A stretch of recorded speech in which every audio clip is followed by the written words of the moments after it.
നമസ്കാരം സുഹൃത്തുക്കളെ, എൻ്റെ പേര് സാഗർ. ഇൻഡയറക്റ്റ് ടാക്സേഷൻ്റെ പുതിയൊരു വീഡിയോയിലേക്ക് ഏവർക്കും സ്വാഗതം.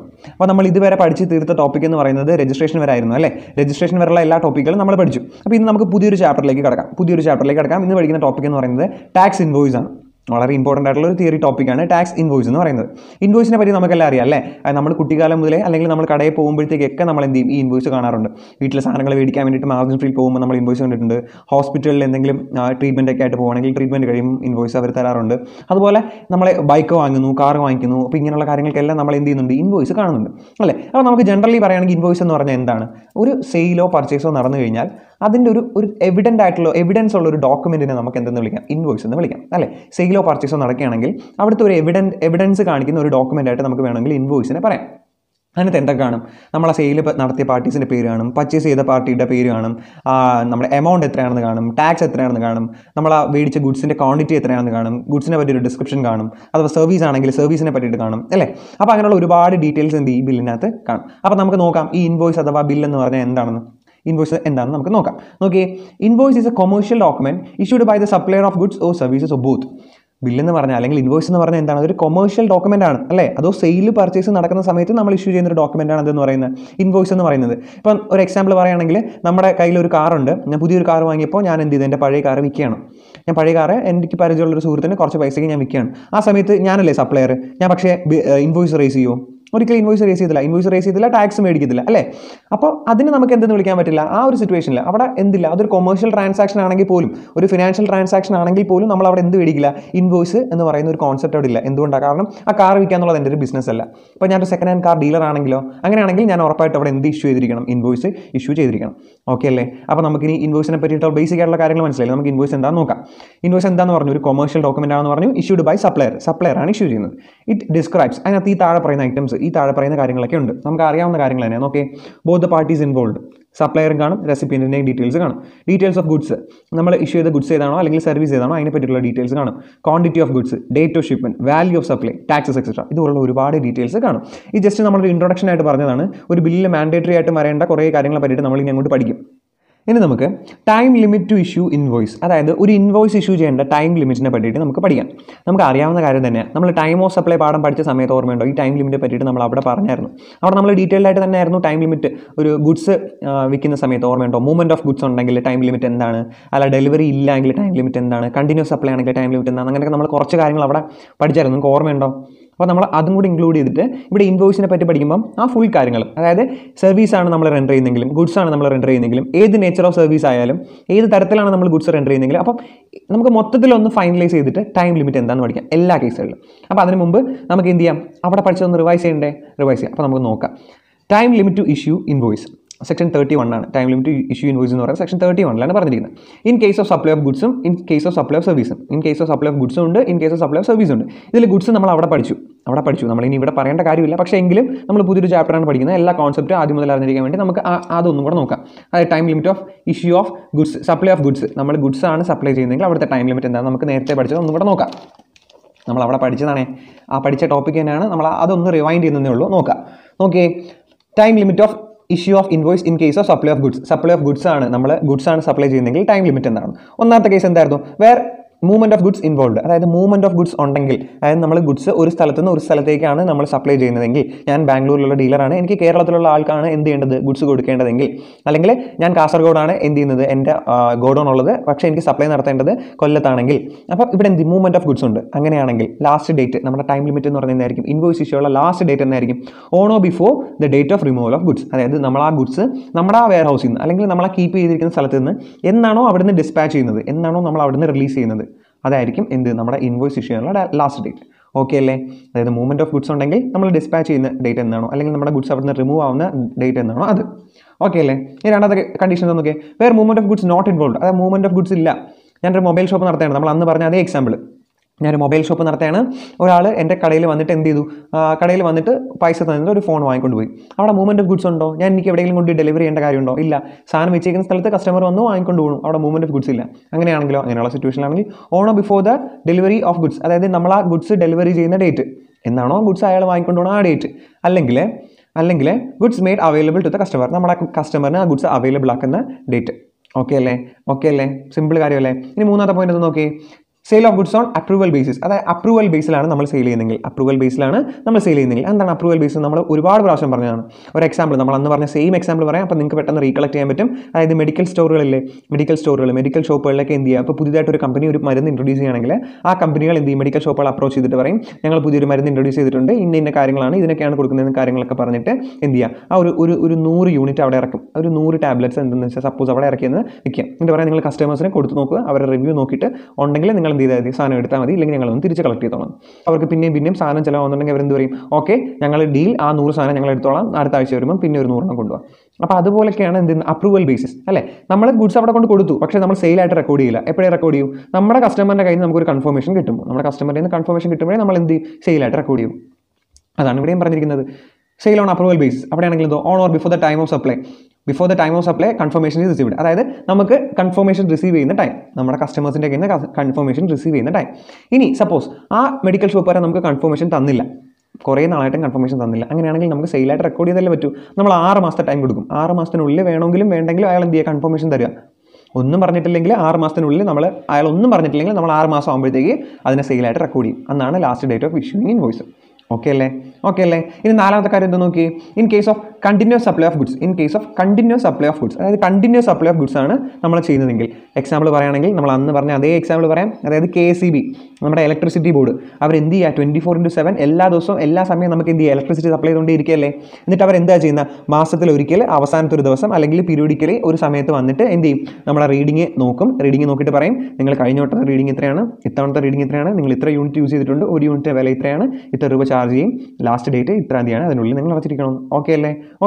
അപ്പോൾ എന്ത് ചെയ്യുക, നമുക്ക് ആ പീരിയോഡിക്കൽ സ്റ്റേറ്റ്മെന്റ് തരുന്നത് എന്നാണോ അന്നാണ് last date of issuing invoice. നമുക്ക് അവരങ്ങനല്ലേ, ആ പീരിയോഡിക്കൽ സ്റ്റേറ്റ്മെന്റ് കൂടെ അതിൻ്റെ കൂടെ ചേർന്ന് തന്നെ, അതിനോട് ചേർന്ന് തന്നെ അതിന് താഴെ ഇത്ര റേറ്റാണ്, ഇത്ര രൂപയെന്ന് പറഞ്ഞ് അതിൽ ഇൻവോയ്സും കൂടി ഇൻക്ലൂഡ് ചെയ്ത് നമുക്ക് തരും. ഓക്കെ അല്ലേ. ഈ 4 കണ്ടീഷൻസ് ഓക്കെ അല്ലേ. ലാസ്റ്റ് ഡേറ്റ് ഒന്നും കൂടെ പറയാം. മൂവ്മെന്റ് ഓഫ് ഗുഡ്സ് ഇൻവോൾവ് ആണെങ്കിൽ നമ്മുടെ ഗോഡൌണിൽ നിന്നോ അല്ലെങ്കിൽ നമ്മുടെ പ്ലേസിൽ നിന്നോ അതെന്നാണോ ഡിസ്പാച്ച് ആവുന്നത് അല്ലെങ്കിൽ റിമൂവ് ആവുന്ന ആ ഡേറ്റ്. ഇനി രണ്ടാമത്തെ, മൂവ്മെന്റ് ഓഫ് ഗുഡ്സ് ഇല്ലെങ്കിൽ നമ്മൾ ആ കസ്റ്റമറിന് ഡെലിവറി ചെയ്ത ഡേറ്റ് എന്നാണോ അല്ലെങ്കിൽ made available for the customer എന്നാണോ ആ ഡേറ്റ്.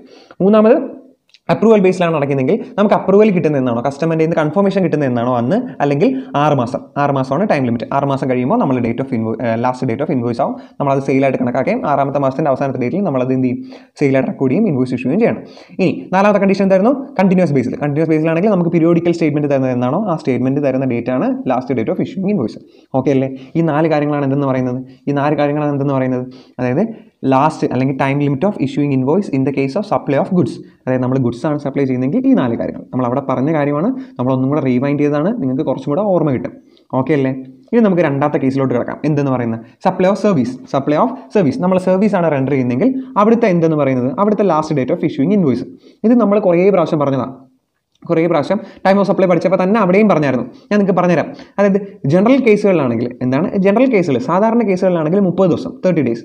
ഇനി അഥവാ ആ കേസ് എന്ന് പറയുന്നത് ബാങ്കോ ഇൻഷുറൻസ് കമ്പനീസോ നോൺ ഫിനാൻഷ്യൽ NBFCs ഇല്ലേ, നോൺ ബാങ്കിങ് ഫിനാൻഷ്യൽ കോർപ്പറേഷൻസോ ഫിനാൻഷ്യൽ ഇൻസ്റ്റിറ്റ്യൂഷൻസ് ഒക്കെ ആണെങ്കിൽ 45 ദിവസം 45 ഡേയ്സ് നമ്മൾ അവിടെ പഠിച്ചതാ, ഓർമ്മയുണ്ടോ? അതാണ് ഇവിടുത്തെ first 2 point. Okay, banking companies, insurance companies, financial institutions including NBFCs ഇവരൊക്കെ ആണെങ്കിൽ എന്ത് 45 ഡേയ്സ്.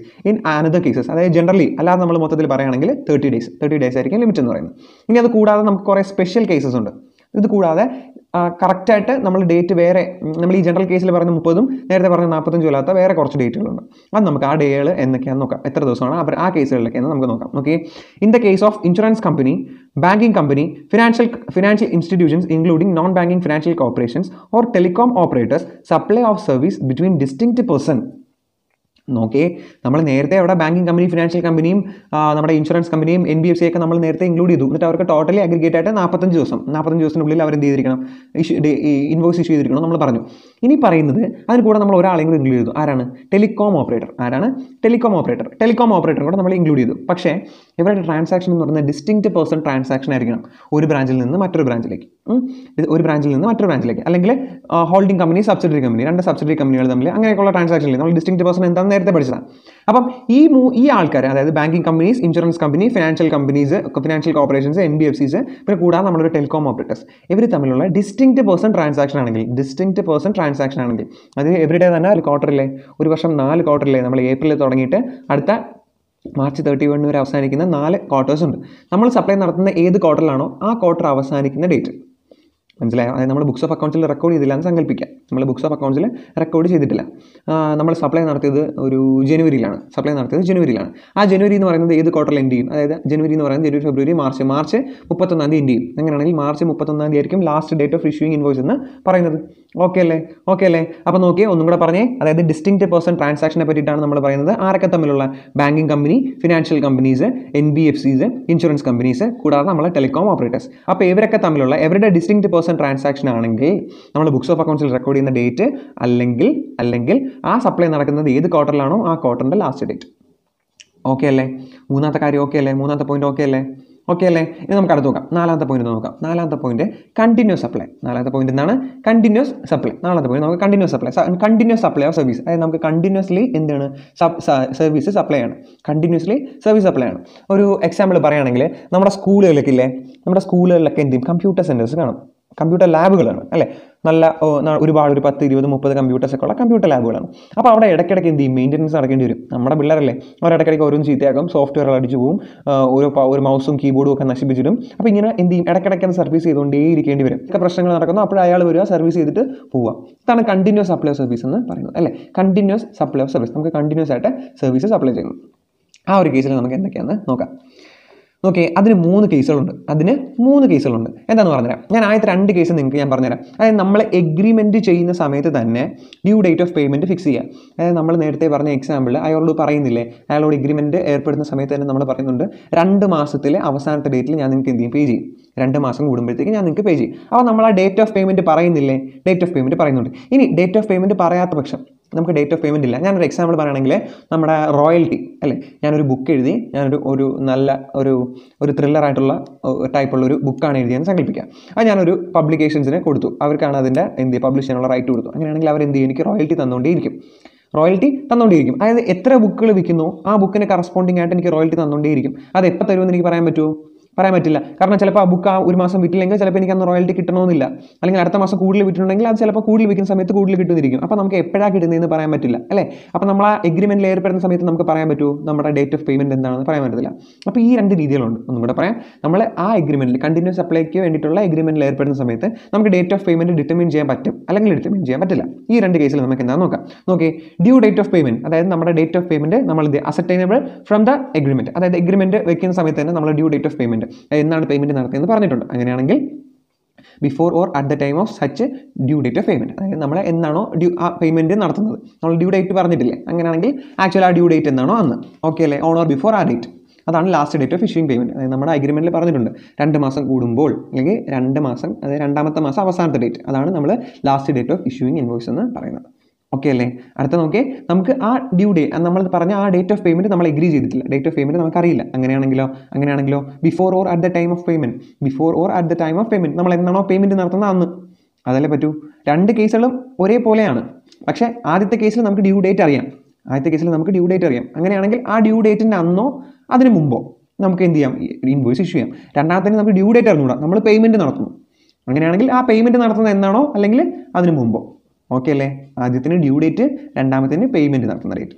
ഇനി മൂന്നാമത്തെ കണ്ടീഷൻ എന്ന് പറഞ്ഞാൽ നമുക്ക് നോക്കിയേ, date of payment is limited with the completion of events. നമ്മൾ ഒരു എക്സാമ്പിൾ പറയുകയാണെങ്കിൽ, നമ്മുടെ വീട് കൺസ്ട്രക്ട് ചെയ്യാൻ വേണ്ടിയിട്ട് എനിക്കൊരു വീട് വേണം. ആ വീട് കൺസ്ട്രക്ട് ചെയ്യാൻ വേണ്ടിയിട്ടാണ് ഞാൻ എന്ത് ചെയ്യുന്നത്? എഗ്രിമെൻറ്റിൽ ഏർപ്പെടുന്നത്. അതും ഒരു കണ്ടിന്യൂസ് സപ്ലൈ ഓഫ് സർവീസ് അല്ലേ? ഒരു ദിവസം കൊണ്ടോ 2 ദിവസം കൊണ്ടോ വീട് പണിയാൻ പറ്റില്ല. ചിലപ്പോൾ 2 വർഷമൊക്കെ എടുത്തിരിക്കും. നല്ല രീതിക്ക് ഭയങ്കര ഒരു അടിപൊളി വീടാണ് പണിയുന്നതെന്ന് സങ്കല്പിക്കുക. അപ്പോൾ എന്ത് ചെയ്യും? ചിലപ്പോൾ 1 വർഷത്തിൽ കൂടുതൽ അല്ലെങ്കിൽ 2 വർഷമൊക്കെ എടുത്തിരിക്കും. അപ്പോൾ അത് കണ്ടിന്യൂസ് സപ്ലൈ ഓഫ് സർവീസാണ്. ഞാൻ ആ സപ്ലൈ മൊത്തം കഴിഞ്ഞ് എനിക്ക് വീട് വെച്ച് കഴിഞ്ഞതിന് ശേഷം മാത്രം താക്കോൽ കൈ തരുമ്പോഴാണോ ഞാൻ അവർക്ക് പൈസ കൊടുക്കുന്നത്? അല്ല, ഓരോ ഇവൻറ്റ് കംപ്ലീറ്റ് ചെയ്യുമ്പോൾ ഞാൻ പൈസ കൊടുത്തുകൊണ്ടിരിക്കും അല്ലേ? ആദ്യമേ ബേസ്മെൻറ്റ് ഫുള്ള് കെട്ടിയെല്ലാം റെഡിയാക്കുമ്പോൾ കുറച്ച് പൈസ കൊടുക്കേണ്ടി വരും. അത് കഴിഞ്ഞ് ആ ഭിത്തിയും കാര്യങ്ങളെല്ലാം കെട്ടി നമ്മുടെ വാർക്കുന്ന സ്റ്റേജിലെ കോൺക്രീറ്റ് ടെറസ് കോൺക്രീറ്റ് ഇടുന്ന സമയം വരെ എന്ത് ചെയ്യും? കുറച്ച് പൈസ കൊടുക്കേണ്ടി വരും. ഞാൻ അത് കഴിഞ്ഞ് മുകളിലത്തെ ഫ്ലോർ കിട്ടുമ്പോൾ കുറച്ച് പൈസ കൊടുക്കേണ്ടി വരും. അപ്പോൾ ഓരോ സ്റ്റേജസിൽ നമ്മൾ എന്ത് ചെയ്യും? അവർക്ക് ഓരോ ഇവൻറ്റ് കംപ്ലീറ്റ് ചെയ്യുന്ന സമയത്ത് നമ്മൾ പൈസ കൊടുത്തുകൊണ്ട് ഇരിക്കുകയാണ്. അപ്പോൾ നമുക്ക് ആ ഇവൻറ്റ് കംപ്ലീറ്റ് ചെയ്യുന്ന ഡേറ്റ് ഏതാണെന്ന് നമുക്ക് കറക്റ്റായിട്ട് പറയാൻ പറ്റുമോ? എഗ്രിമെൻറ്റ് വെച്ചിട്ട് പറയാൻ പറ്റില്ല. അപ്പോൾ ആ സിറ്റുവേഷനിൽ എന്താ നോക്കിയേ,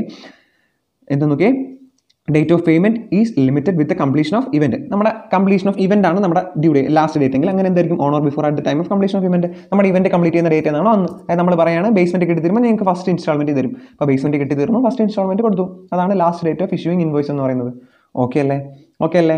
നമുക്ക് ലോജിക്ക് വെച്ചിട്ട് പറയാൻ പറ്റുന്ന കാര്യമല്ലേ ഉള്ളൂ. ലോജിക്ക് വെച്ചിട്ട് നമുക്ക് പറയാൻ പറ്റുന്ന കാര്യങ്ങൾ മാത്രമേ ഉള്ളൂ ഇത്രയും പറഞ്ഞത്. ഇനി നമുക്ക് ലാസ്റ്റ് ഒരു പോയിന്റും കൂടെ ഉണ്ട്, 5ാമത്തെ പോയിന്റ്. അതും കൂടെ കഴിഞ്ഞ് കഴിഞ്ഞാൽ നമ്മുടെ ഈ ഡ്യൂ ഡേറ്റിൻ്റെ കാര്യം കഴിഞ്ഞു. നമുക്ക് ലാസ്റ്റ് പോയിന്റ് നോക്കിയേ. Services ceases to be provided before the completion. അതായത് നമ്മൾ ഒരു സർവീസ്, നമ്മൾ നേരത്തെ പറഞ്ഞ ആ വീടിൻ്റെ സർവീസ് ചെയ്തുകൊണ്ടിരിക്കുമ്പോഴത്തേക്ക് കംപ്ലീറ്റ് ആവുന്നതിന് മുമ്പ് തന്നെ എന്ത് ചെയ്തു, എനിക്ക് ആ പണി നിർത്തേണ്ടി വന്നു. ഫിനാൻഷ്യൽ ക്രൈസിസ് വന്നു, പൈസ മൊത്തം ഭയങ്കര പ്രശ്നങ്ങളും കാര്യങ്ങളൊക്കെ ആയിട്ട് എനിക്ക് ആ വീടിൻ്റെ പണി നിർത്തേണ്ടി വന്നു. ഞാൻ സ്റ്റോപ്പ് ചെയ്തു, സീസ് ചെയ്തു. എനിക്ക് ആ സാധനം ഇനി കണ്ടിന്യൂ ചെയ്ത് പോകാനുള്ള ഫിനാൻഷ്യൽ ബാക്ക്ഗ്രൗണ്ട് ഇപ്പോൾ എനിക്കില്ല. അങ്ങനെയാണെങ്കിൽ ഞാൻ എന്ത് ചെയ്തു, ആ പണി നിർത്തി. എങ്ങനെയെങ്കിൽ കംപ്ലീഷൻ ഓഫ് ഇവൻറ്റ് നടന്നോ? ഞാൻ പറഞ്ഞ ആ കംപ്ലീഷൻ ഓഫ് ഇവൻറ്റ് അവിടെ നടന്നില്ല. ബിസിനസ് ആ പരിപാടി അവിടെ നിർത്തി. അങ്ങനെയാണെങ്കിലോ before or at the time of cessation of service. ആ സർവീസ് നിർത്തുന്നത് എന്നാണോ അന്ന്, അതായിരിക്കും last date of issuing invoice എന്ന് പറയുന്നത്. ഓക്കെ അല്ലേ? സംശയമുണ്ടോ? നമ്മൾ എല്ലാ കാര്യങ്ങളും പറയുമ്പോഴും മാക്സിമം റിയൽ വേൾഡ് എക്സാമ്പിളും അല്ലെങ്കിൽ നമ്മുടെ ക്വസ്റ്റ്യനിൽ ചോദിക്കുന്ന നമ്മുടെ എക്സാമിൽ ചോദിക്കുന്ന ക്വസ്റ്റ്യൻസുമായിട്ട് റിലേറ്റ് ചെയ്യുന്ന എക്സാമ്പിൾസ് വെച്ചിട്ടാണ് ഞാൻ മാക്സിമം പറയുന്നത്. എക്സാമ്പിൾ എവിടെയൊക്കെ പറയാൻ പോസിബിൾ ആണോ അവിടെയൊക്കെ ഞാൻ പറയുന്നുണ്ട്. നിങ്ങൾ ഇൻട്രസ്റ്റിംഗ് ആയിട്ടിരിക്കുക. നമുക്ക് ഈ ചാപ്റ്ററിൻ്റെ മെജോറിറ്റി പോർഷൻ നമുക്ക് ഇന്ന് തീർക്കാൻ പറ്റുമെന്ന് നോക്കാം. ഓക്കെ അല്ലേ? ഇനി നമുക്ക് അടുത്ത കാര്യം നോക്കാം. Manners of issue invoice. അതെന്താണെന്ന് പറഞ്ഞു കഴിഞ്ഞാൽ, നമ്മൾ ഒരു കടയിൽ ചെന്നിട്ട് ഒരു സാധനം വാങ്ങി, ഒരു മാർജിൻ ഫ്രീ ഷോപ്പിൽ ചെന്നിട്ട് സാധനം വാങ്ങി. അങ്ങനെയാണെങ്കിൽ അവർ നമുക്കൊരു ബില്ല് തരും. എന്നിട്ട് ഒരു ബില്ലിൻ്റെ കോപ്പി അവർ കയ്യിൽ വെച്ചേക്കും. അപ്പോൾ അവിടെ എത്ര ബില്ലുണ്ട് അല്ലേ? 2 ബില്ല് വന്നു അല്ലേ? അപ്പോൾ ചില സിറ്റുവേഷനിൽ ഇത് കണക്ക് 2 ബില്ല് വരും, ചില സിറ്റുവേഷനിൽ 3 ബില്ല് വരും. അപ്പോൾ നമുക്ക് ആ മാനർ എന്താണെന്ന് നോക്കാം. ഏത് സിറ്റുവേഷനിലൊക്കെയാണ് 2 ബില്ല് വേണ്ടത്, ഏത് സിറ്റുവേഷനിലൊക്കെയാണ് 3 ബില്ല് വേണ്ടതെന്നൊക്കെ നമുക്ക് നോക്കാം. In the case of supply of goods, നമ്മൾ ഗുഡ്സ് ആണ് സപ്ലൈ ചെയ്യുന്നത്. നമ്മൾ സപ്ലൈ ചെയ്യുന്നത് എന്താണ്? ഗുഡ്സ് ആണെങ്കിൽ നോക്കിയാൽ അവിടെ 3 ബില്ലുകൾ വേണം. അവിടെ ട്രിപ്ലിക്കേറ്റ് ഫോമാണ്. അവിടെ എത്ര ബില്ലുകൾ വേണം? 3 ബില്ലുകൾ വേണം. നമുക്ക് ആ 3 ബില്ലുകൾ എന്തൊക്കെയാണെന്ന് നോക്കാം. 1, original bill, original copy, original invoice. Original copy ആരുടെ കയ്യിലാണുള്ളത്? റെസിപ്പിയൻ്റെ കയ്യിൽ. നമ്മൾ മാർജിൻ ഫ്രീ ചെയ്യുന്ന സാധനം വാങ്ങി ആ റെസിപ്പിയൻ്റെ കയ്യിൽ. ഡ്യൂപ്ലിക്കേറ്റ് ബിൽ ട്രാൻസ്ഫറുടെ കയ്യിൽ. ഡ്യൂപ്ലിക്കേറ്റ് ബിൽ ആരുടെ കയ്യിലാണ്? ട്രാൻസ്ഫറുടെ കയ്യിൽ അല്ലേ? ട്രിപ്ലിക്കേറ്റ് ബിൽ, അതായത് മൂന്നാമത്തെ ബില്ല് എന്ന് പറയുന്നത് സപ്ലൈയുടെ കയ്യിൽ. ഞാൻ എക്സാമ്പിൾ പറയുകയാണെങ്കിൽ, നമ്മുടെ ഗുഡ്സ് എന്ന് പറയുന്നത് മാനുഫാക്ചർ ചെയ്യുന്നത് നമ്മുടെ ഒറിജിനൽ സപ്ലയർ ആരാ? ആ ഗുഡ്സ് മാനുഫാക്ചർ ചെയ്യുന്ന ആൾ അല്ലേ? അയാളുടെ കയ്യിലായിരിക്കും ട്രിപ്ലിക്കേറ്റ് ബില്ലുള്ളത്. നമുക്ക് ട്രാൻസ്ഫർ ചെയ്ത് തരുന്ന ആളാണ് ആ മാർജിൻ ഫ്രീ ഷോപ്പ്, ആ റീറ്റെയിലർ ഷോപ്പാണ് നമുക്ക് ട്രാൻസ്ഫർ ചെയ്യുന്നത്. അവരുടെ കയ്യിലായിരിക്കും ഡ്യൂപ്ലിക്കേറ്റ് ബില്ലുള്ളത്. ഇനി നമ്മുടെ കയ്യിൽ ആ സാധനം മേടിക്കുന്ന നമ്മളെ പോലുള്ള ആൾക്കാരുടെ കയ്യിലായിരിക്കും ഒറിജിനൽ ബില്ലുള്ളത്. ഓക്കെ അല്ലേ? അപ്പോൾ ഗുഡ്സിൻ്റെ കാര്യം പറയുകയാണെങ്കിൽ, നമ്മൾ ഗുഡ്സ് മാനുഫാക്ചർ ചെയ്യുന്ന ഒരു സ്ഥലത്ത്, അതിൻ്റെ യഥാർത്ഥ സപ്ലൈ നടക്കുന്ന ഒരു സ്ഥലത്തും അത് വിൽക്കുന്നത് മറ്റൊരു സ്ഥലത്തുമായിരിക്കും. അപ്പോൾ അവിടെ ഇടയ്ക്ക് ട്രാൻസ്പോർട്ട് ചെയ്യുന്ന ഒരാൾ വരും അല്ലേ? ഒരു ട്രാൻസ്പോർട്ടർ എന്ന് പറഞ്ഞ ഒരാൾ വരും. അയാൾക്കാണ് എന്ത് ചെയ്യുന്നത്? ഡ്യൂപ്ലിക്കേറ്റ് ബില്ല് കയ്യിൽ വെച്ചേക്കാൻ അവകാശമുള്ളത്. ഓക്കെ അല്ലേ? സിമ്പിളായിട്ടുള്ള കാര്യമാണ്. സിമ്പിളായിട്ട് കാര്യം, നമ്മൾ കൂടുതലായിട്ടൊന്നും പഠിച്ചില്ല. ഇനി രണ്ടാമത്തെ പോയിന്റ് എന്താ നോക്കിയാൽ, സപ്ലൈ ഓഫ് സർവീസാണ് സപ്ലൈ ചെയ്യുന്നതെങ്കിൽ അവിടെ ഒരു ട്രാൻസ്പോർട്ടർ ഉണ്ടോ? ഇല്ല. ഇപ്പോൾ എങ്ങനെയാണ് ഞാനിപ്പോൾ എൻ്റെ ഒരു സർവീസ് ഒരാളുടെ കയ്യിൽ കൊടുത്തിട്ട് മറ്റൊക്കെ കൊടുക്കാൻ വേണ്ടി പറയാൻ പറ്റില്ല. അപ്പോൾ അവിടെ രണ്ടാമത്തെ പാർട്ടിയുടെ കാര്യമില്ല. അവിടെ എന്ത് ചെയ്യും? ഡ്യൂപ്ലിക്കേറ്റ് ബിൽ, 2 ബിൽ ഫോം മാത്രം മതി. ഒറിജിനൽ കോപ്പി റെസിപ്പിൻ്റെ കയ്യിലും, ഡ്യൂപ്ലിക്കേറ്റ് കോപ്പി ആരുടെ കയ്യിലും? സപ്ലൈയുടെ കയ്യിലും. ഓക്കെ അല്ലേ? ഓക്കെ ആണേ? ഇനി നമുക്ക് അടുത്ത കാര്യം നോക്കാം. Content of an invoice. ഒരു ഇൻവോയ്സിൻ്റെ കണ്ടന്റ് എന്തൊക്കെയാണ്? അപ്പം ഇത് നിങ്ങൾ നമ്മുടെ ഇൻവോയ്സിനെ പറ്റിയിട്ട് പറയുകയാണെങ്കിൽ, ഇൻവോയ്സിനൊരു കറക്റ്റ് ഒരു പെർഫോം ഇല്ല, കറക്റ്റ് ഒരു മാനർ ഇല്ല. അത് വരയ്ക്കണമെന്ന് നമ്മുടെ വരയ്ക്കുന്ന രീതി നമ്മുടെ GSTയിലോ ആക്റ്റുകളിലോ എവിടെയും പറഞ്ഞിട്ടില്ല. അതായത് ഈ രീതിയിൽ ഇന്ന സ്ഥലത്ത് തന്നെ നിങ്ങൾ വരയ്ക്കണം, മുകളിൽ പേരായിരിക്കണം, ഇവിടെ ഇന്ന സാധനങ്ങളായിരിക്കണം എഴുതണം. അങ്ങനെ ഒരു ഫോർമാറ്റ് ഇല്ല, ഒരു പെർഫോമേ ഇല്ല നമ്മുടെ ഈ ഇൻവോയ്സിനെന്ന് പറയുന്നത്. പക്ഷേ ഇൻവോയ്സിൽ കമ്പൽസറി ആയിട്ട് വരേണ്ട കുറേ കാര്യങ്ങളെ പറ്റി പറഞ്ഞിട്ടുണ്ട്. കമ്പൽസറി ആയിട്ട്, മാൻഡേറ്ററി ആയിട്ട് ഈ കാര്യങ്ങളൊക്കെ അതിൽ വേണം. എവിടെ എഴുതുന്നുള്ളത്, ഏത് രീതിയിൽ എഴുതുന്നുള്ളതൊക്കെ നിങ്ങളുടെ ഇഷ്ടം. അപ്പം നമുക്ക് ഒന്ന് കണ്ണടച്ചിട്ട് നമ്മൾ കണ്ടിട്ടുള്ള ഏതെങ്കിലും ഒരു ബില്ല് ഒന്ന് മനസ്സിൽ ചിന്തിച്ച് നോക്കുക. ആ ബില്ല് എന്തൊക്കെയാണ് ഉള്ളായിരുന്നു ഒന്ന് ആലോചിച്ച് നോക്കി. നമ്മുടെ ബില്ലിൽ ആദ്യം എന്ത് കാണും? നമുക്ക് ആ സർവീസ് തരുന്ന ആളാരാണോ അയാളുടെ പേര് കാണും. നമ്മൾ എക്സാമ്പിളിന് ഹോട്ടലിൽ പോയിട്ട് ഒരു സാധനം മേടിക്കുകയാണെങ്കിൽ മുകളിൽ കാണും ആ ഹോട്ടലിൻ്റെ പേര്, ഫുഡ്സോ റെസ്റ്റോറൻറ്റ് അല്ലേ, സ്ഥലം കൊല്ലം, സ്ഥലം, ആ പേര് കാണും. എന്നിട്ട് അവരുടെ ഫോൺ നമ്പർ ഡീറ്റെയിൽസും കാര്യങ്ങളൊക്കെ കാണും. താഴെ എന്ത് കാണും? GST ഇൻ, അവരുടെ GST ഐഡൻറ്റിഫിക്കേഷൻ നമ്പർ കാണും അല്ലേ? അവരുടെ എന്ത് കാണും? GST ഐഡൻറ്റിഫിക്കേഷൻ നമ്പർ കാണും. ഇനി അതിൻ്റെ ഏതെങ്കിലും ഒരു സൈഡിൽ ഒരു സീരിയൽ നമ്പർ കാണും അല്ലേ? കണ്ടിന്യൂസ് ആയിട്ട് ആ ബില്ലുകൾക്ക്, അവർ ഓരോ ബില്ലുകൾക്കും ഒരു സീരിയൽ നമ്പർ അവർ കീപ്പ് ചെയ്യും. ആ ഒരു സീരിയൽ നമ്പർ കാണും. ഈ സീരിയൽ നമ്പറിനെ പറ്റി പറയുകയാണെങ്കിൽ, സീരിയൽ നമ്പർ 16 ഡിജിറ്റിൽ കൂടാൻ പാടില്ല എന്നൊക്കെ ഉണ്ട്. ആൽഫാ ന്യൂമറിക് ഒക്കെ ആവാം, 16 ഡിജിറ്റിൽ കൂടാൻ പാടില്ല. ഓക്കെ. ഇനി അത് കഴിഞ്ഞ് എന്ത് കാണും? ഇടത്തെ സൈഡിലോ വലത്തെ സൈഡിലോ ഡേറ്റ് ഓഫ് ഇൻവോയ്സ് കാണും. നമ്മൾ എന്നാണ് ആ ഇൻവോയ്സ് ഇഷ്യൂ ചെയ്യുന്നത്, അതായത് എന്നാണ് നമ്മൾ ആ പർച്ചേസ് നടത്തുന്നതെന്ന് കാണും. ഓക്കെ, അതും കാണും. അത് കഴിഞ്ഞിട്ട് നമ്മൾ മേടിച്ച സാധനങ്ങളുടെ ലിസ്റ്റ്, കടയിൽ നിന്ന് വാങ്ങിയ, ഇപ്പം പൊറോട്ട ആണെങ്കിൽ പൊറോട്ട, ചിക്കൻ കറി, അങ്ങനെ കുറേ സാധനങ്ങളുടെ പേര്, നമ്മൾ വാങ്ങിയത് എന്തൊക്കെയാണോ ആ സാധനങ്ങളുടെ പേര് കാണും. അതിൻ്റെ റേറ്റ് കാണും, അതിൻ്റെ ക്വാണ്ടിറ്റി കാണും അല്ലേ? അതിൻ്റെ ഡേറ്റും റേറ്റും ക്വാണ്ടിറ്റിയും കാര്യങ്ങളെല്ലാം കാണും. ഇനി എത്ര രൂപയായി അതും കാണും. ഇനി നമുക്ക് എന്തെങ്കിലും ഡിസ്കൗണ്ട് തന്നിട്ടുണ്ടെങ്കിൽ ആ ഡിസ്കൗണ്ടും അതിൽ കാണിക്കണം. നമ്മൾ പറഞ്ഞിട്ടില്ലേ ആ ഡിസ്കൗണ്ടിൽ GST ഈടാക്കരുത്. നമ്മൾ ആ ഡിസ്കൗണ്ടിൻ്റെ കാര്യം നേരത്തെ പറഞ്ഞത് ഓർമ്മയില്ലേ? ആ ഡിസ്കൗണ്ട് അതിലുണ്ടെങ്കിൽ നമുക്ക് എന്ത് ചെയ്യാം, അത് റെഡ്യൂസ് ചെയ്തിട്ട് GST ഈടാക്കാം. പക്ഷേ ഇൻവോയ്സിൽ എന്ത് ചെയ്തിരിക്കണം, മെൻഷൻ ചെയ്തിരിക്കണം നമ്മൾ പറഞ്ഞിട്ടുണ്ട്. അങ്ങനെയാണെങ്കിൽ ആ ഡിസ്കൗണ്ടിൻ്റെ എമൗണ്ട് എന്ത് കാണും, ആ ബില്ലിൽ കാണും. ഓക്കെ, അത് കഴിഞ്ഞ് ടാക്സ്, CGST ഇനത്തിൽ എത്ര, SGST ഇനത്തിൽ എത്ര എന്നുള്ള ടാക്സും കാണും. ഓക്കെ, അതും ഉണ്ട്. അത് കഴിഞ്ഞിട്ട് എന്ത് ചെയ്തു, അവരുടെ ഒരു സിഗ്നേച്ചർ ചിലപ്പോൾ കാണും, ചിലപ്പോൾ അവരുടെ സിഗ്നേച്ചർ കാണില്ല. നമ്മൾ ഡിജിറ്റൽ ആയിട്ട് കിട്ടുന്ന ബില്ലുകളാണെങ്കിൽ അവർക്ക് സിഗ്നേച്ചർ കാണില്ല. അപ്പോൾ ഇതുപോലുള്ള ഒരുപാട് കാര്യങ്ങൾ നമ്മൾ എന്ത് ചെയ്തിട്ടുണ്ട്, കണ്ടിട്ടുണ്ട് അല്ലേ? അപ്പോൾ നമുക്ക് മാൻഡേറ്ററി ആയിട്ടും വേണ്ട കാര്യങ്ങൾ എന്തൊക്കെയാണെന്ന് നമുക്ക് നോക്കാം. അപ്പോൾ നമ്മൾ ഇനി കറക്റ്റായിട്ട് അതിൻ്റെ രീതി പഠിച്ചു പോകാൻ പോകാം. Okay, content of A tax invoice. ഒരു ടാക്സ് ഇൻവോയ്സിൻ്റെ കണ്ടന്റ് എന്തൊക്കെയാണെന്ന് നമുക്ക് പഠിക്കാം. Okay, there is no format prescribed for an invoice. Invoice rules makes it mandatory for an invoice to have the following fields. ഇതായത് നമ്മൾ നേരത്തെ പറഞ്ഞ കാര്യം തന്നെയാണ്. എന്തായത്, ഒരു പ്രിസ്ക്രൈബ്ഡ് ഫോർമാറ്റ് ഇല്ല, പക്ഷേ ഈ താഴെ പറയുന്ന കാര്യങ്ങളെല്ലാം മാൻഡേറ്ററി ആയിട്ടും വേണം, കമ്പൽസറി ആയിട്ട് നമ്മൾ ഈ താഴെ പറയുന്ന ഐറ്റംസ് ഒക്കെ വേണം. നമുക്ക് എന്താണെന്ന് നോക്കാം. ഒന്നാമത്തെ കാര്യം, name, address and GST of supplier. നമ്മുടെ സപ്ലയറുടെ നമുക്ക് ആ ഗുഡ്സ് തരുന്ന, നമ്മൾ നേരത്തെ പറഞ്ഞ എക്സാമ്പിളാണെങ്കിൽ ആ ഹോട്ടലിൻ്റെ ഫുഡ്സോ റെസ്റ്റോറൻറ്റ് കൊല്ലം നമ്മൾ എഴുതിയില്ലേ, ആ നമ്മുടെ സർവീസ് പ്രൊവൈഡ് ചെയ്യുന്ന അല്ലെങ്കിൽ നമുക്ക് സപ്ലൈ പ്രൊവൈഡ് ചെയ്യുന്ന ആളുടെ ഡീറ്റെയിൽസ് ഫുള്ള് കാണും. വിത്ത് അയാളുടെ GST നമ്പർ, അയാളുടെ GST ഐഡൻറ്റിഫിക്കേഷൻ നമ്പർ ഉൾപ്പെടെ കാണും. ഓക്കെ അല്ലേ? അടുത്ത ഒരു കണ്ടിന്യൂസ് ആയിട്ട് അവർ ഇട്ട് വരുന്ന ഒരു കോൺസിക്യൂട്ടീവ് സീരിയൽ നമ്പർ. ഓരോ ബില്ലിനും അവർക്കൊരു സീരിയൽ നമ്പർ കാണും. ആ സീരിയൽ നമ്പർ കാണണം. ഡേറ്റ് ഓഫ് ഇൻവോയ്സ്, നമ്മൾ എന്നാണ് ഡേറ്റ് ഓഫ് ഇഷ്യൂ, നമ്മൾ ഇഷ്യൂ ചെയ്യുന്ന ഡേറ്റ് എന്താണെന്ന് അതിൽ കാണും. ഇനി നോക്കിയേ, name, address and GST in or UIN of if registered recipient. അതായത് നമ്മളൊരു രജിസ്റ്റേർഡ് റെസിപ്പിയൻ്റ് ആണ്, നമ്മളൊരു രജിസ്റ്റേർഡ് ആയിട്ടുള്ള റെസിപ്പിയൻ്റ് ആണ്, നമ്മൾ GST രജിസ്റ്റർ ചെയ്തിട്ടുള്ള റെസിപ്പിയൻ്റ് ആണ്. അങ്ങനെയാണെങ്കിൽ നമ്മൾ മേടിക്കുന്ന സാധനങ്ങൾക്കൊക്കെ നമുക്ക് എന്തെടുക്കാം, ഇൻപുട്ട് ടാക്സ് ക്രെഡിറ്റ് എടുക്കാൻ പറ്റും അല്ലേ? പക്ഷേ ഇനി നമ്മൾ എന്ത് ചെയ്യണം, സപ്പോർട്ടീവ് ഡോക്യുമെൻറ്റ് കാണിക്കണം. നമ്മൾ മേടിച്ചിട്ടുണ്ടെങ്കിൽ അതിന് ഇൻവോയ്സ് ഇല്ലേ, ഇൻവോയ്സിൽ നമ്മൾ ടാക്സ് പേ ചെയ്തിട്ടുണ്ടെന്ന് കാണിക്കണം.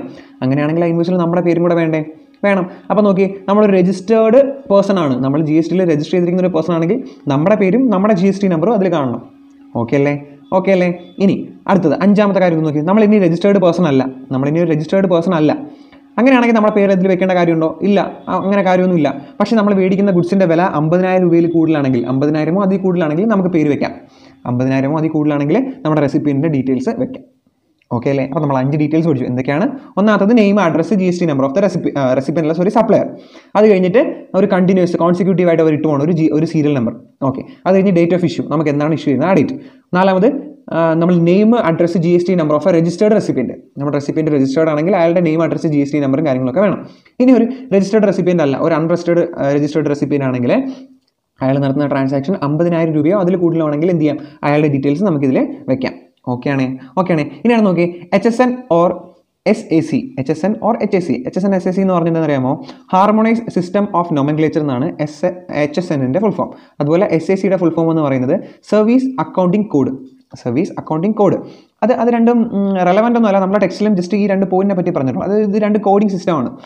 അതായത് ഓരോ നമ്മൾ ഈ ഗുഡ്സിനും ഓരോ കോഡ് കൊടുത്തിരിക്കണം, അല്ലെങ്കിൽ സർവീസുകൾ പ്രൊവൈഡ് ചെയ്യുന്നതിന് ഒരു അക്കൗണ്ടിംഗ് കോഡ് ഉണ്ട്. ഈ കോഡിൻ്റെ ലാസ്റ്റ് 4 ഡിജിറ്റ് മെൻഷൻ ചെയ്തിരിക്കണം. അങ്ങനെ കുറേ റൂളും കാര്യങ്ങളൊക്കെ ഉണ്ട്. നമ്മുടെ സിലബസിൽ അതിനെപ്പറ്റി ഡീറ്റെയിൽ ആയിട്ടൊന്നും പറയുന്നില്ല. പറഞ്ഞിരിക്കുന്നത് എന്താണ്, HSN കോഡ് അല്ലെങ്കിൽ SAC കോഡ് ഉണ്ടെങ്കിൽ അത് ഉറപ്പായിട്ട് നമ്മൾ എന്ത് ചെയ്തിരിക്കണം, മെൻഷൻ ചെയ്തിരിക്കണം. ഓക്കെ, HSN കോഡ് ഉണ്ട് അല്ലെങ്കിൽ SAC കോഡ് ഉണ്ടെങ്കിൽ നമ്മൾ അത് മെൻഷൻ ചെയ്തു. ഓക്കെ, അത് കഴിഞ്ഞ് 7ാമത്തെ പോലെ നോക്കി, description of goods of service. നമ്മൾ മേടിക്കുന്ന ഗുഡ്സിൻ്റെ സർവീസിൻ്റെ പേര്, ടൈറ്റിൽ കാണും, ആ ഗുഡ്സ് എന്താണെന്നുള്ള ഡീറ്റെയിൽസ് കാണും. ക്വാണ്ടിറ്റി ആൻഡ് അതർ ഡീറ്റെയിൽസ്, ആ ക്വാണ്ടിറ്റി, റേറ്റ് അങ്ങനെയുള്ള ഡീറ്റെയിൽസും കാണും. Total value of supply of goods of services both. Okay, അടുത്ത റേറ്റ് ഓഫ് ടാക്സ് കാണും. അടുത്ത place of supply if interstate. നമ്മൾ നടന്ന ഒരു ഇൻഡർസ്റ്റേറ്റ് സപ്ലൈ ആണെങ്കിൽ പ്ലേസ് ഓഫ് സപ്ലൈ വേണം. ഇൻഡർസ്റ്റേറ്റ് സപ്ലൈ ആണെങ്കിൽ എന്ത് വേണം, അവിടെ പ്ലേസ് ഓഫ് സപ്ലൈ മെൻഷൻ ചെയ്തിരിക്കണം. ഇൻഡർസ്റ്റേറ്റ് സപ്ലൈ ആണെങ്കിൽ അവിടെ എന്ത് മെൻഷൻ ചെയ്തിരിക്കണം, പ്ലേസ് ഓഫ് സപ്ലൈ മെൻഷൻ ചെയ്തിരിക്കണം. ഓക്കെ, ഇനി നമ്മൾ റിവേഴ്സ് ചാർജ് സ്കീമിലാണ് നമ്മൾ നടത്തുന്ന സപ്ലൈസ് മൊത്തം റിവേഴ്സ് ചാർജ് RCM മെക്കാനിസത്തിലാണ് എന്ത് ചെയ്യുന്നത്, ടാക്സ് പേ ചെയ്യണമെങ്കിൽ നമുക്ക് ടാക്സ് കളക്ട് ചെയ്യാനുള്ള അധികാരം ഉണ്ടോ? ഇല്ല. അങ്ങനെയാണെങ്കിൽ നമ്മൾ എന്ത് ചെയ്യും, നമ്മൾ ഗുഡ്സിൻ്റെ പേരുകൾ മൊത്തം എഴുതും, അവരുടെ റേറ്റ് എഴുതും, ഡിസ്കൗണ്ട് ഉണ്ടെങ്കിൽ ഡിസ്കൗണ്ട് കുറയ്ക്കും, ആ എമൗണ്ടും കൊടുക്കും. എന്നിട്ട് എഴുതിയേക്കണം, താഴെ മെൻഷൻ ചെയ്തിരിക്കണം എന്ത്, ഇതിൽ ടാക്സ് കളക്ട് ചെയ്തില്ല, ഇതിൽ tax payable under reverse charge mechanism എന്ന് എഴുതണം. അവിടെ അങ്ങനെ കറക്റ്റായിട്ട് മെൻഷൻ ചെയ്തിരിക്കണം. അതായത് ഇതിൽ ടാക്സ് റിവേഴ്സ് ചാർജ് മെക്കാനിസത്തിലാണ് പേ ചെയ്യാനുള്ളതെന്ന് എഴുതിയിരിക്കണം. Okay, mention whether tax is payable on reverse charge mechanism. Reverse charge മെക്കാനിസത്തിലാണ് നമ്മൾ ടാക്സ് പേ ഉള്ളതെങ്കിൽ അത് അവിടെ മെൻഷൻ ചെയ്തിരിക്കണം. ഇനി അടുത്ത 13ാമത്തെ ലാസ്റ്റ് ഇമ്പോർട്ടൻറ്റ് ടോപ്പിക് എന്ന് പറയുന്നത് സിഗ്നേച്ചർ അല്ലെങ്കിൽ ഡിജിറ്റൽ സിഗ്നേച്ചർ. ഒന്നുകിൽ നമ്മുടെ കൈ കൊണ്ടുള്ള സിഗ്നേച്ചർ അല്ലെങ്കിൽ ഡിജിറ്റൽ സിഗ്നേച്ചർ ആണ്. അത് നമ്മൾ എന്ത് ചെയ്യണം, ഇട്ടിരിക്കണം. ഇനി അത് ഇലക്ട്രോണിക്കലി ജനറേറ്റഡ് ബില്ലാണ്. നമ്മൾ ഇലക്ട്രോണിക്കലി ജനറേറ്റ് ചെയ്ത ഒരു ബില്ലാണ്. നമ്മുടെ പെട്രോൾ പമ്പുകളിലൊക്കെ ചെല്ലുമ്പോഴത്തേക്ക് അവിടെ എന്ത് ചെയ്യും, അവർ ബില്ല് തരുന്നത് എങ്ങനെയാണ്, ആ പെട്രോൾ പമ്പിൻ്റെ നമുക്ക് പെട്രോൾ അടിക്കുന്ന മെഷീനകത്ത് ജസ്റ്റ് ഒരു ക്ലിക്ക് ചെയ്ത് കഴിഞ്ഞാൽ അതിൽ ബില്ല് വരും. അതിനകത്ത് എന്ത് ചെയ്യും, സിഗ്നേച്ചർ കാണും. അതിനകത്ത് സിഗ്നേച്ചർ കാണൂല. ഞാൻ എക്സാമ്പിൾ പറഞ്ഞാണ്, പെട്രോളൊന്നും GSTയുടെ ഒരു പെർസ്പെക്റ്റീവിൽ വരുന്നതല്ല, എങ്കിലും ഞാൻ നിങ്ങളോട് എക്സാമ്പിൾ പറഞ്ഞതാണ്. അപ്പോൾ നോക്കി ഡിജിറ്റൽ സിഗ്നേച്ചറോ ടിക്കറ്റോ അങ്ങനെ എന്തെങ്കിലുമൊക്കെ ആണെങ്കിൽ ഡിജിറ്റൽ ആയിട്ട് നമ്മൾ പ്രിൻറ്റ് എടുത്തിട്ട് ചെയ്യുന്നതാണെങ്കിൽ അവിടെ എന്ത് വേണ്ട, അവിടെ നമ്മൾ ഈ സിഗ്നേച്ചർ എന്ന് പറഞ്ഞൊരു മാറ്റർ വേണ്ട. ഓക്കെ, ഇതാണ് 13 മാൻഡേറ്ററി ആയിട്ട് നമ്മുടെ ഒരു ഇൻവോയ്സിൽ വേണ്ട കണ്ടന്റുകൾ. ഓക്കെ അല്ലേ? ഇതിപ്പോൾ നമ്മൾ പഠിച്ചില്ലെങ്കിൽ നമുക്ക് പറയാൻ പറ്റുന്നതല്ലേ ഉള്ളൂ. ഒരു ബില്ല് മനസ്സിൽ ഇമാജിൻ ചെയ്യുക, പറഞ്ഞു നോക്കാം. ഓക്കെ ആണേ? ഇനി നമുക്ക് അടുത്ത ടോപ്പിക്കിലേക്ക് കിടക്കാം. Revised tax invoice. ഇനി നമ്മൾ പഠിക്കാൻ പോകുന്നത് റിവൈസ്ഡ് ടാക്സ് ഇൻവോയ്സിനെ പറ്റിയിട്ടാണ്. ഞാൻ നിങ്ങൾക്ക് കൺസെപ്റ്റ് എന്താണെന്ന് നിങ്ങൾക്ക് പറഞ്ഞുതരാം. നമ്മുടെ രാഹുൽ തന്നെയാണ് ഇന്നത്തെ ആൾ. രാഹുലിന് GST പേ ചെയ്ത് കഴിഞ്ഞാൽ നമ്മുടെ GST മൊത്തം പഠിച്ചു കഴിഞ്ഞാൽ അതിൻ്റെ അർത്ഥം. നമ്മുടെ രാഹുൽ എന്ത് ചെയ്തു? ബിസിനസ് കമൻസ് ചെയ്തു, എടുക്കാൻ ലയബിളായി.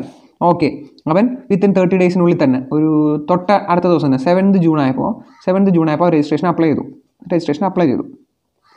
അങ്ങനെ അപ്ലൈ ചെയ്തിട്ട് ഒരു 10th ആയപ്പോൾ അവന് രജിസ്ട്രേഷൻ കിട്ടി. 10th ജൂണിൽ അവന് രജിസ്ട്രേഷൻ സർട്ടിഫിക്കറ്റ് കിട്ടി.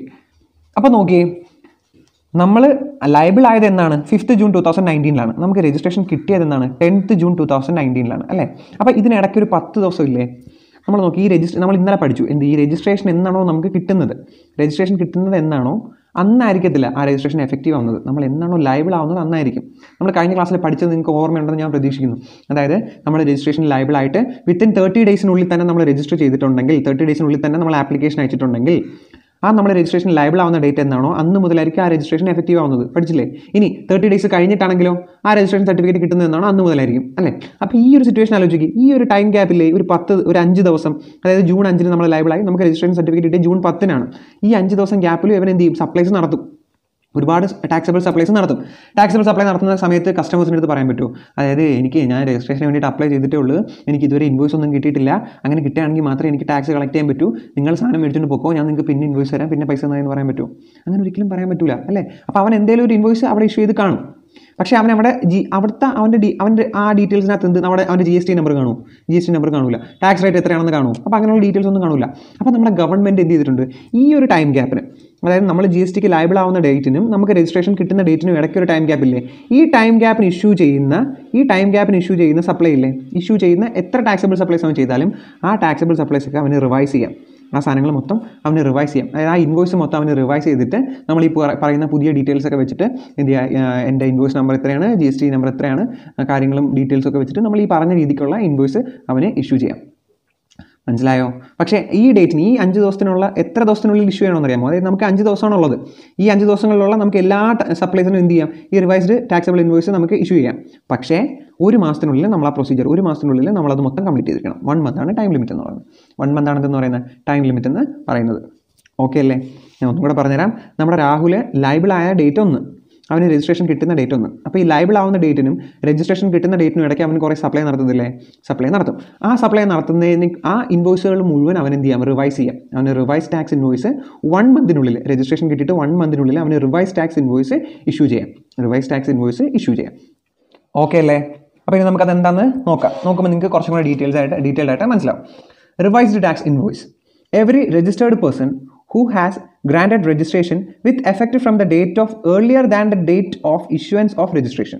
അതായത് നമ്മൾ GSTയിൽ ലയബിൾ ആവുന്നത് എന്നാണ്? നമ്മൾ ആ GSTയിൽ രജിസ്ട്രേഷൻ എടുക്കുന്ന ഡേറ്റിന് മുമ്പ് തന്നെയാണ് നമ്മൾ ലയബിൾ ആവുന്നത്. നമ്മൾ നേരത്തെ പറഞ്ഞില്ലേ, രാഹുലിൻ്റെ ഡേറ്റ്, അവൻ ലയബിൾ ആവുന്നത് ഡേറ്റ് ഒരു ദിവസം, അത് കഴിഞ്ഞിട്ട് അവൻ അപ്ലൈ ചെയ്തു, അവന് രജിസ്ട്രേഷൻ കിട്ടുന്ന വേറൊരു ദിവസം. കറക്റ്റായിട്ട് അവൻ 30 ദിവസത്തിനുള്ളിൽ രജിസ്റ്റർ ചെയ്തു, അവന് രജിസ്ട്രേഷൻ കിട്ടിയത് വേറെ ദിവസം. അപ്പോൾ അതിനിടയ്ക്ക് ഒരു 5 ദിവസത്തെ ഗ്യാപ്പ് ഉണ്ടായിരുന്നു അല്ലേ? ആ ഒരു ഗ്യാപ്പിൽ, അങ്ങനെ ഒരു ഗ്യാപ്പ് ഉണ്ടെങ്കിൽ may issue revised tax invoice. അവൻ എന്ത് ഇഷ്യൂ ചെയ്യാൻ പറ്റും? അവിടെ റിവൈസ്ഡ് ടാക്സ് ഇൻവോയ്സ് ചെയ്യാനുള്ള ഒരു പ്രൊവിഷൻ നമ്മുടെ ഗവൺമെൻറ് കൊടുത്തിട്ടുണ്ട്. Revised tax invoice can be issued from invoice between effective date of registration. എന്നൊക്കെയാണ്? ഏത് ഡേറ്റിനിടയിൽ? അതായത് എഫക്റ്റീവ് ഡേറ്റ് ഓഫ് രജിസ്ട്രേഷൻ. നമ്മൾ ഡേറ്റ് ഓഫ് രജിസ്ട്രേഷൻ്റെ എഫക്റ്റീവ് ഡേറ്റ് എന്നാണ്? അവ ലയബിളായ date. And date of issuance of registration certificate. നമ്മുടെ രജിസ്ട്രേഷൻ സർട്ടിഫിക്കറ്റ് ഇഷ്യൂ ചെയ്യുന്ന ഡേറ്റ് എന്നാണോ അത്. നമ്മൾ പറഞ്ഞ കാര്യമല്ലേ ഒന്നും കൂടെ പറഞ്ഞിരിക്കുന്നത്. അതായത് നമ്മുടെ രാഹുൽ ലയബിൾ ആവുന്ന ഡേറ്റ് 1, നമുക്ക് രജിസ്ട്രേഷൻ കിട്ടുന്ന ഡേറ്റ് 1. അങ്ങനെയാണെങ്കിൽ ആ രജിസ്ട്രേഷൻ എഫക്റ്റീവ് ആവുന്ന ഡേറ്റ് എന്നായിരിക്കും? ലയബിൾ ആവുന്ന ഡേറ്റ് ആയിരിക്കും. അങ്ങനെയാണെങ്കിൽ ആ ലയബിൾ ആവുന്ന ഡേറ്റിനും രജിസ്ട്രേഷൻ കിട്ടിയ ഡേറ്റിനും ഇടയ്ക്ക് നടത്തിയ എല്ലാ സപ്ലൈസിനും അവൻ എന്ത് ചെയ്യാം? റിവൈസ്ഡ് ടാക്സ് ഇൻവോയ്സ്, അതായത് ഇൻവോയ്സ് അവന് ഒന്നും കൂടെ വേണമെങ്കിൽ ഇഷ്യൂ ചെയ്യാം. നമ്മുടെ GST ഡീറ്റെയിൽസും ടാക്സിൻ്റെ കാര്യങ്ങളും എല്ലാം വെച്ചിട്ട്, ഇപ്പം നമ്മൾ പറഞ്ഞ ഈ മാൻഡേറ്ററി ആയിട്ടുള്ള കാര്യങ്ങളെല്ലാം വെച്ചിട്ട് അവൻ എന്ത് ചെയ്യാം? റിവൈസ്ഡ് ടാക്സ് ഇൻവോയ്സ് ഇഷ്യൂ ചെയ്യാം. ഓക്കെ അല്ലേ? സിമ്പിൾ ആയിട്ടുള്ള കാര്യങ്ങളല്ലേ, നമ്മൾ കോംപ്ലക്സ് ആയിട്ടൊന്നും പഠിച്ചില്ലല്ലോ. പക്ഷേ ഇതിലൊരു ഒരു കാര്യം എന്ന് പറഞ്ഞാൽ, നമ്മുടെ രാഹുൽ എന്ന് പറയുന്നത് ഒരു സ്റ്റേഷനറി ഷോപ്പ് പോലൊരു കട നടത്തുന്ന ആളാണെന്ന് വിചാരിക്കുക. അപ്പോൾ അവിടുത്തെ സപ്ലൈ എന്ന് പറയുന്നത്, ഒരാൾ വന്നിട്ട് പറയും ഒരു മിനറൽ വാട്ടർ വേണം, ഒരു പേന, അയാളത് വാങ്ങിക്കൊണ്ട് പോയി. അത് കണക്ക് ഒരു ദിവസം ഒരുപാട് ട്രാൻസാക്ഷൻസ് നടക്കും അല്ലേ, അല്ലറ ചില്ലറായിട്ടുള്ള കുഞ്ഞു ട്രാൻസാക്ഷൻസ് ഒരുപാട് നടക്കും.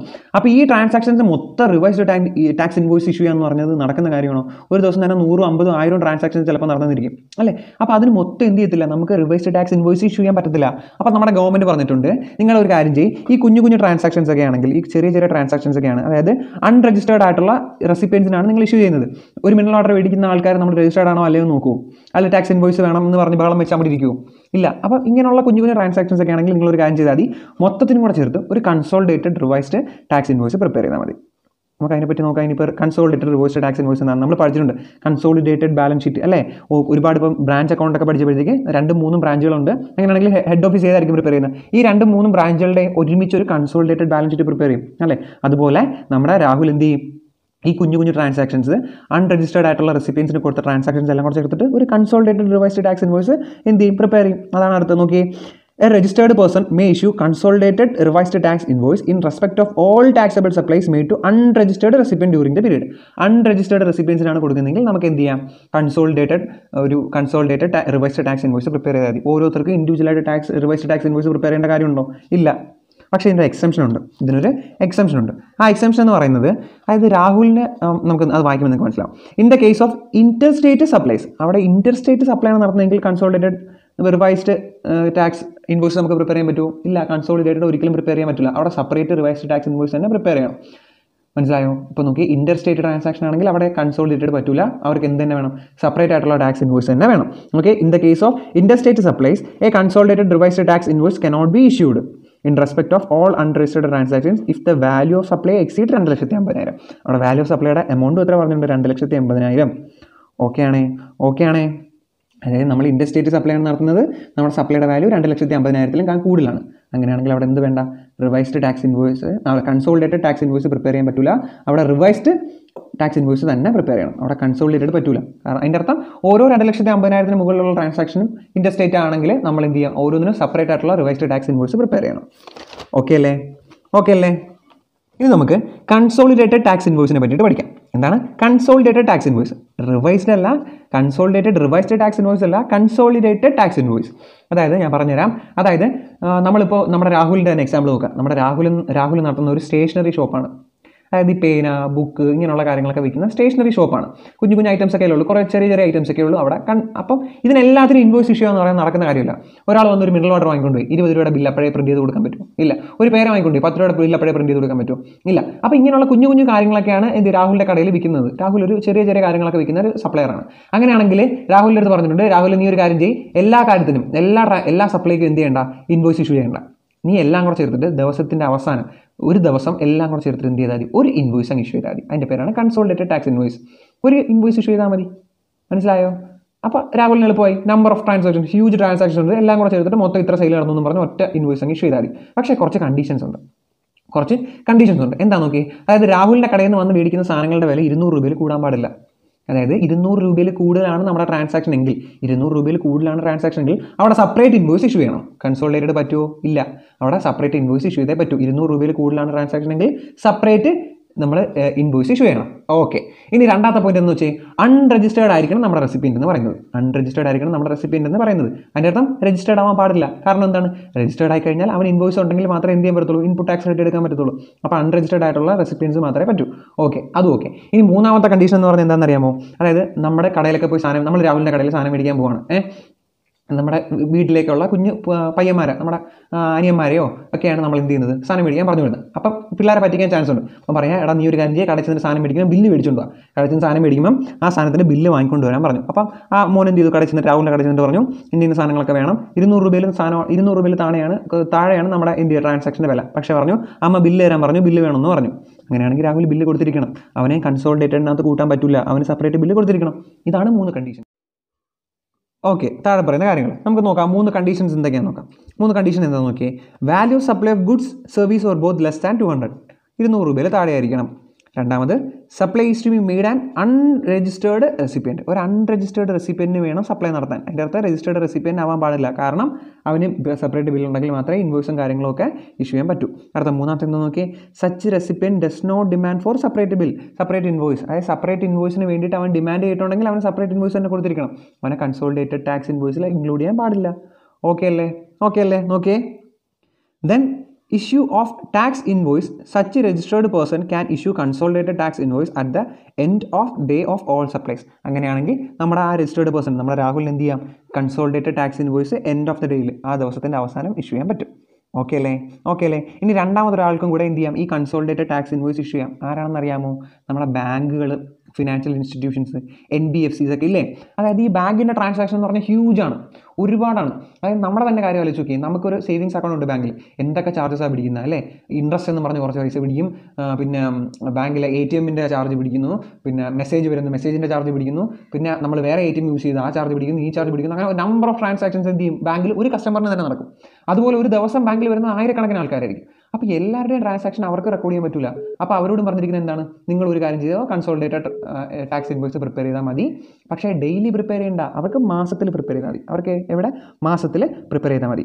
കാരണം അവിടുത്തെ ട്രാൻസാക്ഷൻ്റെ അത്രയ്ക്ക് വളരെ ഹ്യൂജ് ആണ്. നമുക്ക് ആ കാര്യം കൂടെ നോക്കാം. In the case of insurance, banking, financial institutions including NBFCs, A consolidated tax invoice can be issued at the end of month of supplies are made. നമ്മളെ സപ്ലൈ നടത്തുന്ന മാസത്തിൻ്റെ അവസാനം എല്ലാം കൂടെ ചേർത്തിട്ട് ഒരു കൺസോളിഡേറ്റഡ് ടാക്സ് ഇൻവോയ്സ് പ്രിപ്പയർ ചെയ്താൽ മതി. ഓക്കെ അല്ലേ. നമുക്ക് ഇൻവോയ്സ് എന്ന ചാപ്റ്റർ മാക്സിമം അടുത്ത വീഡിയോയിൽ അവസാനിപ്പിക്കാൻ പറ്റുമെന്ന് മാക്സിമം നോക്കാം. അപ്പോൾ നിങ്ങൾ ഇതുവരെയുള്ള ടോപ്പിക്കുകൾ പഠിക്കുക. വീഡിയോ ബെനിഫിഷ്യൽ ആണെങ്കിൽ ഉറപ്പായിട്ട് നിങ്ങളുടെ ഫ്രണ്ട്സിന് റെക്കമെൻഡ് ചെയ്യുക, എല്ലാവർക്കും ഷെയർ ചെയ്ത് കൊടുക്കുക. ചാനലിൽ ഇടുന്ന വീഡിയോസ് നമ്മൾ എല്ലാ ദിവസവും 7 മണിയാകുമ്പോഴത്തേക്ക് ഒരു വീഡിയോ അപ്ലോഡ് ചെയ്തിരിക്കും. അപ്പോൾ നിങ്ങളൊരു കാര്യം ചെയ്യാം, നിങ്ങൾക്ക് ഈ GST കഴിഞ്ഞ് കഴിഞ്ഞാൽ ഇനി ഏത് ടോപ്പിക്കിലാണ് ലെക്ചർ വേണ്ടതെന്ന് താഴെ കമൻറ്റ് ചെയ്യുക. അങ്ങനെയാണെങ്കിൽ നമുക്ക് ആ സാധനം ഇനി നമുക്ക് അടുത്ത ലെക്ചറായിട്ട് ഇൻക്ലൂഡ് ചെയ്യാം. അപ്പോൾ നമുക്ക് അടുത്ത വീഡിയോയിൽ കാണാം.